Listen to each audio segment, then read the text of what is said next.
Welcome to Subramani. Another investor question. Should I invest in gold and silver?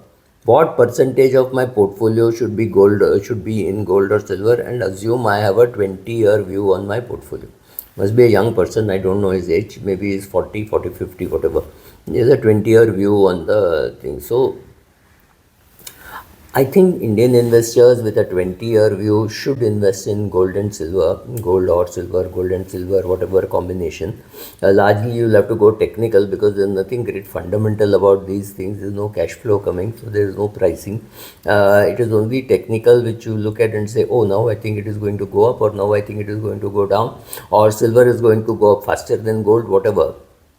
So, should it be there in your portfolio? It's a very difficult question to answer because gold and silver do one thing that for years they do nothing, and 1 or 2 years they give fantastic return. Like if you participated last year in gold or silver, you must have got 40% kind of return, I think 50% return in gold or something like that.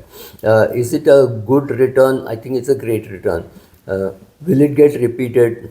Maybe not. Should you be selling? I really don't have an answer for that, but yeah, it should be a part of your portfolio. Many people for whom it has been part of their portfolio have benefited, especially by this recent surge. But one thing is, today you have a multi-asset fund, right? Most people have a multi-asset fund, so when there is a multi-asset fund, it has 10% to people go from 10 to 20% in metal. So if you are putting 1 crore, remember 20 lakhs is already there, and that is gold stroke silver. So it is not necessary that you should put money in a gold fund. I have removed money from a gold fund recently, but also I've invested in a gold mining company. I have a gold mining fund, so some of that money stays in gold, so some of the money has come out. So I got some money in silver, and maybe I'll sell off some of the silver. To me, gold and silver are part of my insurance of my portfolio. When other things don't do well, these things should do well. But last 2 years, people could have been completely wrong about gold and silver, because I'm not a big advocate of gold and silver in one's portfolio. But it's a good diversification. But for a diversification to be sensible, you should have 20% of your portfolio in gold or silver.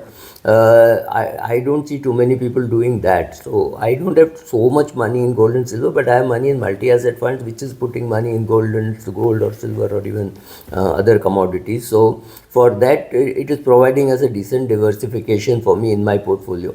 I also look at it as a hedge against government's overprinting, right? So that's been a defense which everybody has, saying the governments are overprinting, so treat it like a quasi reserve currency, because that's what gold is supposed to be. So when I see a country, a sovereign fund like say India, deciding to buy more gold, the very difficult question to answer is, are they buying gold or are they dumping the dollar?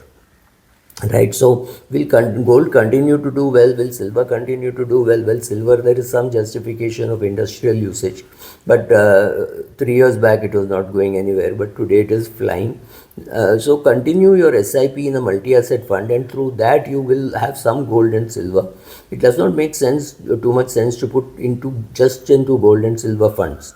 But of course, there are gold and silver funds, so you can put into that also. But silver will definitely add more returns, but silver is perhaps more volatile than even gold.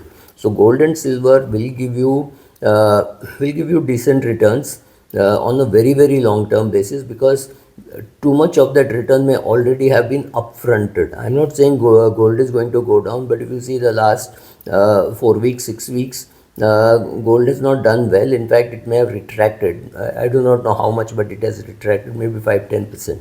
Right.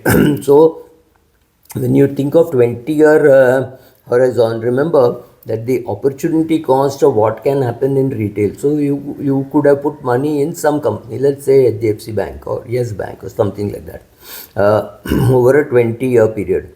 In 20 years, the company in which you have invested, some bank or insurance company or something, would have done some activities, would have added clients, would have incurred costs, would have brought in revenue and all that. And definitely the share would have added some value to you in forms of dividend. Whereas this piece of metal that you bought, it's sitting in your locker. I'm assuming that you have kept it at home or in the bank and paid some charges also. So you would have just kept it. Does it shine more? No. Does it give you any dividend? No. There is no cash flow. You are only hoping there are greater a person who's got a greater need for owning that piece of metal will come and buy it from you. Now, many people who have gold have done a gold as a buy only SIP. They never sell gold, right? So they keep on accumulating, especially physical gold. I haven't heard of anybody ever selling the gold, right? It just gets handed over from generation to generation, mother to daughter, mother-in-law to daughter, right? So it just keeps getting added like that, and after that, I mean, it's still there, it is growing in value, but is it adding any grade to your value to your portfolio? It's very difficult to say. So I just picked up something saying what returns would you have got in gold. Please remember the gold CAGR looks good because the recent times gold has gone up. Gold is at a very high standard deviation. So last 20 years, gold has given 12 to 13% return, silver has given 12 to 14% return, and Nifty has given about 12 to 13% return. So gold has matched the Nifty, but I do not know whether this Nifty includes whether it is a TRI, because I took this data from Financial Express. Then gold slightly ahead in the last 10 years. In the last 10 years, your Sensex has given about 11% return. Silver has given 13 to 15% return, but gold has given about 12% return, which is good. In the last 5 years, gold has given 16 to 18% kind of return. Silver has given 20% CAGR, and Nifty has given about 13 to 14% kind of a return. So you have to understand that the regrets of holding gold is there's no dividend, right? Unlike other things. So very difficult for a 70-year-old to hold gold just for the purpose of holding it. You're much better of holding even a REIT or debt funds, which will give you better return. Unfortunately, debt funds will get taxed at 30% year on year. So look at that. So first of all, no dividends, no interest, so only capital appreciation. There is definite short-term volatility in metals. So if you buy silver today, but it's an excellent asset to do an SIP in, because the price will go up and go down. And since you have said 20-year view, please continue to do that. Then there is a storage cost if you buy physically, but most of us anyway buy ETFs. SGB used to be a good way of accumulating gold, but then SGB is out. Then there is of course capital gains to be paid, but that capital gains have to be paid everywhere.